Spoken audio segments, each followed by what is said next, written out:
Small PSA before we start the video, and that is make sure to pick up your dungeon support pack. It is literally an F10. You click on the home moon coin tab and right here, dragon support pack. So do pick it up since it is free stuff. Without further ado, let's get on with the video.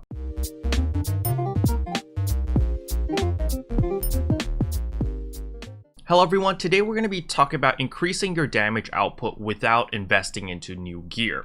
And it's actually quite simple, it's your rotation. So as you progress in Blade and Soul, you will upgrade gear eventually and get different pieces of gear. So for example, you might get your soul badges, your mystic badge, your bracelet, and there's all sorts of gear in this game which increase your damage. However, if you don't read what your soul badges do, what your mystic badges do, how to activate your bracelet, you will lose out on a lot of damage. I know a lot of players out there which don't want to learn your class's rotation, so you just use simple mode. That's fine. However, please do read at the very least your bracelet, because your bracelet is a very big DPS increase. However, it does require you to cast a certain skill in order to trigger the effect. So you can see here on the third line, it says trigger star breaker effect for 15 seconds when scorch earth or carpet bomb is used. So what I would need to do as a gunner is understand, okay, which button casts scorch earth or carpet bomb. So in the fire gunner's case, your V key is carpet bomb. So now I know, okay, in order to activate my bracelet,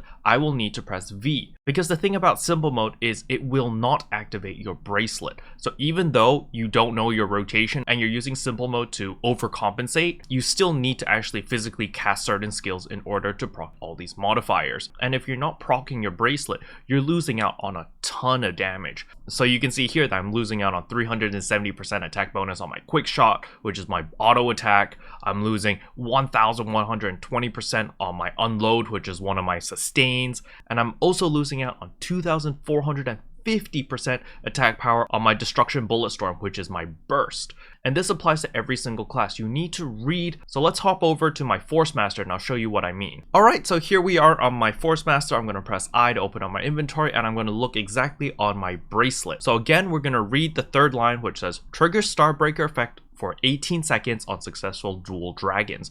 So how do we find where the skill is? We're going to press K and then we're going to open up this menu. We're going to click on talents. Once we click on talents, you're going to see all the different skills over here.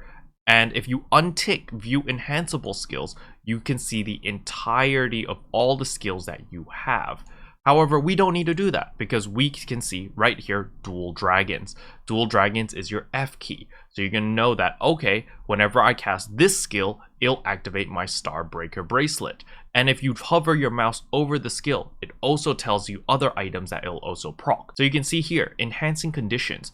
Starbreaker bracelet stage 7, it's an item effect, and I also have a life ascension stone of dual dragons item effect. So what is this life ascension stone? When you press Ctrl H, you're going to see here that I have a life ascension stone which increases my dual dragons damage by 3%. And so when I browse through my K list over here, it tells me what every skill does, as well as if I have any gear, jewels, ascension stones, anything that boosts that multiplier or that damage. So you can see here meteor shower, I have an earthen ascension stone which increases my meteor shower damage. Over here for awakened dragon char, my grand celestial weapon stage 6 as well as my grand celestial ring stage 3 will increase its damage, so forth and so on. So you can just browse through your skills over here and just see, okay, what is boosting that skill's damage and should I be casting more of that skill or not based on your gear. And finally, this comes down to rotation. So for a lot of people who are very lazy, you can just activate simple mode and hover your mouse over the RMB button and it'll show you the rotation that simple mode will be casting.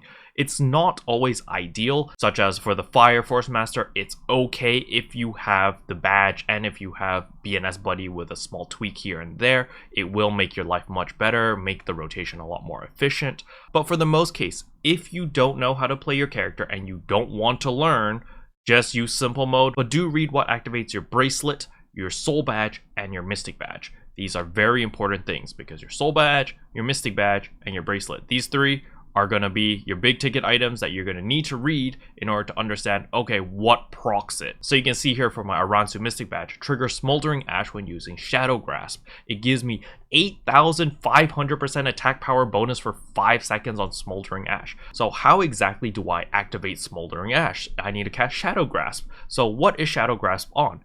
It's right here. It's my 4 key.